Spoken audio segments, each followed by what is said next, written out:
Bom dia! Na videoaula de hoje vamos completar a aula passada, né? Quando começamos a falar sobre as atitudes frente à verdade. E hoje vamos terminar um pouco essas três posturas, né? Que a gente pode encontrar em filosofia com respeito à verdade. Não só a filosofia, como na vida cotidiana, né? Nós mesmos, às vezes, adoptamos uma dessas atitudes, mesmo que de forma inconsciente. Então, na aula passada, a gente falou do dogmatismo. Autores como Platão, Aristóteles, Protágoras e tantos outros, até o próprio Descartes, às vezes é colocado como dogmático. Por quê? É uma postura que parte da crença de que existem verdades universais. Dogma poderia ser traduzido então como verdade absoluta, verdade fechada. E dogmático, então, é aquela pessoa que acredita na existência dessa verdade. Então, para um dogmático, aquela verdade é universal, é indiscutível, é necessária, ela existe de fato e o ser humano pode chegar a conhecer essa verdade. Então, lembremos de Platão, que é um autor que vocês trabalharam com o professor Luiz. Ele pretendia, então, essa ascensão ao mundo ideal, era justamente aquela ascensão na qual o filósofo iria conhecer a verdade absoluta, o bem supremo, as ideias puras, entendidas, então, essas ideias como verdades absolutas. Isso é uma postura dogmática no sentido filosófico, então a crença na verdade absoluta e a crença em que é possível o ser humano conhecer essa verdade. Porém, a gente pode também encontrar o dogmatismo não só na filosofia, mas nas religiões. Muitas vezes se fala que as religiões são dogmáticas porque, de fato, elas partem de uma verdade absoluta, superior, que se considera a verdade indiscutível, né, dentro desse dogma, dessa religião. Mas a gente pode encontrar dogmatismo na vida cotidiana, pessoas que acreditam cegamente às vezes, ou às vezes acreditam com argumentos e com fundamentos, de que aquilo que se considera verdade é realmente uma verdade universal, absoluta e necessária. Existem posicionamentos mais radicais do dogmatismo, né? Onde aquela verdade se transforma em uma verdade tão indiscutível que aquilo ou quem foi contra aquela verdade vai ser eliminado, rejeitado, né? Enfim, aí a gente tem vários exemplos, né, ao longo da vida, mas durante toda a Idade Média, por exemplo, o cristianismo foi tão dogmático, né, que quem falasse ou fizesse qualquer coisa contra essa verdade absoluta da igreja era eliminado pela Inquisição, por exemplo, né, no período medieval da Alta Idade Média. Então, um dogma, quando ele é considerado a única possibilidade, né, e se considera que tudo que está fora desse dogma não existe, não serve, não presta, tem que ser eliminado, então o dogmatismo pode ser um pouco perigoso, né? Pode se convertir em uma atitude radical, em um fanatismo que só a pessoa que acredita naquela verdade só acredita naquela verdade e mais nada. Mas obviamente que a gente tem diferentes graus, né? Ser dogmático não quer dizer ser radical e fanático, mas é possível que um dogmatismo não questionado, não rebatido por outras opiniões, né, não refletido, possa se tornar um fanatismo, um dogmatismo radical, que leva a consequências negativas. Ok, vamos para a segunda atitude com respeito à verdade, que é o que se conhece como ceticismo. Tá? O ceticismo pode ser definido como a crença na impossibilidade de se conhecer a verdade absoluta. Seria meio que oposto ao dogmatismo, né? Se o dogmatismo acreditava na verdade absoluta, o ceticismo não. Ele disse, não há verdade absoluta, não tenho como conhecer essa verdade, né? Aí apareceu um personagem que é considerado talvez o fundador do ceticismo, né? Que surge no período helenístico, né? Pós Aristóteles, lá na Grécia Antiga, que é conhecido como Pirro de Élida. Esse filósofo é um cético radical. Ele fala que o ser humano ele deveria suspender o juízo, ou seja, se abster de falar qualquer coisa, porque tudo que ele fala, nada pode ser considerado verdadeiro, porque a verdade não existe. Então ele é um cético radical. Acho que o ser humano ele tem que suspender o juízo, não fazer juízos de valor com respeito à realidade, porque não tem como conhecer essa realidade, essa verdade, né, que seria essa correspondência com a realidade. Descartes também, que eu falei, ele pode ser, alguns consideram Descartes dogmático, mas ele, no início do seu tratado, né, ele implanta uma dúvida, perdão, que pode ser considerada uma dúvida cética, né? Ele começa a duvidar de tudo, a dizer que não, os sentidos não me mostram a verdade, eu tenho que duvidar até da minha razão, né? Eu posso duvidar de... Ele começa a implantar uma dúvida radical, uma dúvida cética, dúvida de tudo, dúvida do que vê com os sentidos, dúvida de todos os ensinamentos que tenha recebido na sua vida, dúvida até da própria razão, né?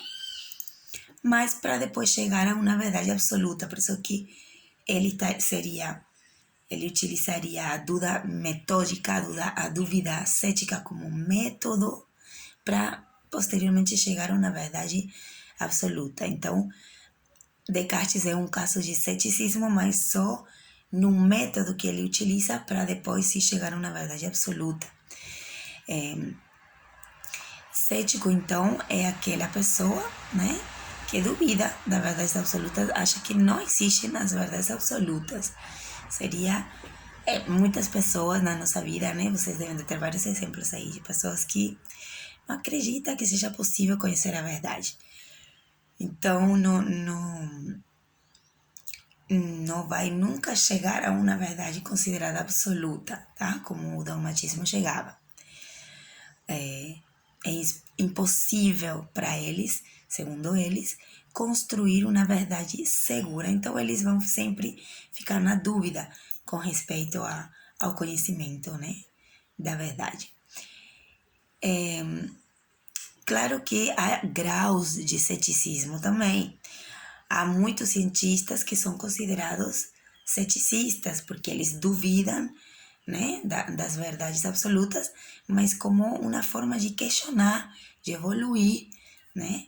O cientista que confia apenas na informação dos sentidos, apenas naquilo que pode ser demonstrado pela observação, pela experimentação, pode ser considerado cético no sentido de que não acredita em nada que venha da razão, né? Ele só vai acreditar se vê, se percebe com os sentidos, tá? Então, isso seria um tipo também de ceticismo, só que não é um ceticismo radical, não é aquele ceticismo que não acredita em nada, acredita na informação dos sentidos, né? Nas comprovações científicas, sempre que sejam efetuadas de forma empírica através dos sentidos, mas é cético com respeito à informação da razão. Então, tá vendo como as posturas, elas parecem opostas, mas não necessariamente são opostas, né? No sentido de que ao longo da vida a pessoa pode passar por várias fases. Eu posso ser dogmático, mas um dia descobrir que aquela verdade absoluta não era como eu pensava e eu virar um cético, virar uma pessoa que não acredita em mais nada. Então são atitudes que convivem, tá? Que às vezes até no mesmo momento eu posso ter as duas perspectivas. E a terceira e última possibilidade, a terceira e última atitude com respeito à verdade é o que se conhece como relativismo. Aí a gente tem um representante bem significativo dentro da história da filosofia, que é Kant, né? O criticismo kantiano justamente planteia que a verdade é relativa. A verdade depende da pessoa que conhece, da perspectiva da qual aquela verdade é conhecida, tá? Então, a verdade é relativa a uma série de fatos, não é universal, não é necessária e fixa e estática. A verdade é relativa e depende da perspectiva da qual a pessoa está pensando ou, enfim, confirmando essa verdade. Dentro da história da filosofia, há vários exemplos de filósofos relativistas e seguramente muitos de vocês se identifiquem com esse posicionamento, né? Há uma grande crítica ao relativismo que diz o seguinte: se toda verdade é relativa, se não há verdade absoluta, então essa afirmação também é relativa. Se eu estou dizendo que toda verdade é relativa, então a afirmação toda verdade é relativa também é relativa. Então, a afirmação que diz que não há verdade absoluta também é relativa, né? Porque esse é o ponto de vista do relativismo. Então, seria uma contradição. O relativismo estaria se contradizendo.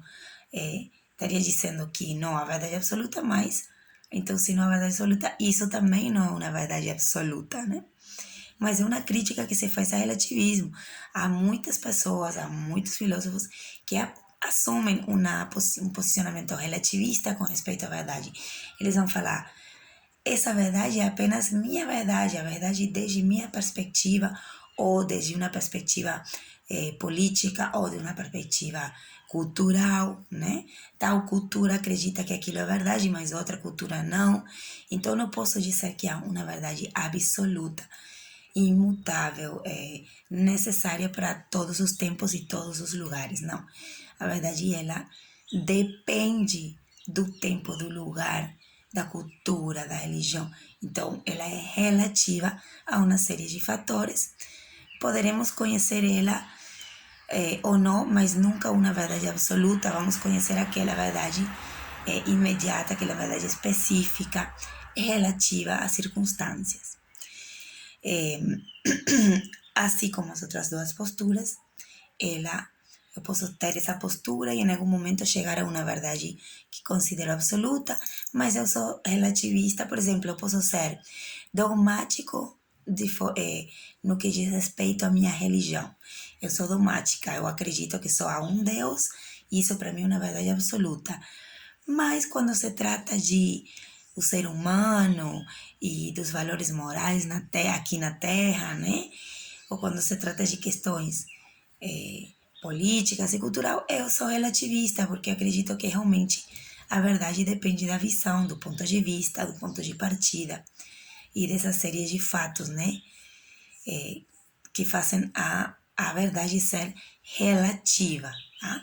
Então, é possível pensar isso, é possível pensar em um dogmatismo no plano religioso, mas um relativismo no plano científico, no plano humano, né?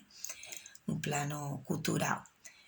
Então, percebam como essas três atitudes, elas se diferenciam, né? São três posicionamentos diferentes, porém dialogam, podem ser compartilhados em algum momento. E uma pessoa pode, ao longo da sua vida, passar por todas essas atitudes, né? Pode ser dogmático, mas ter uma desilusão e virar cético, e a partir de enxergar que há algumas verdades, virar um relativista e dizer que a verdade depende de cada um, da perspectiva da qual se parte. Certo? Então, nossa aula termina por aqui. Essas são as três atitudes com respeito à verdade. Na aula que vem, a gente vai tirar as dúvidas e vamos a dar continuidade, então, com esse ponto a ser discutido, que é a verdade e a possibilidade do ser humano conhecer a verdade.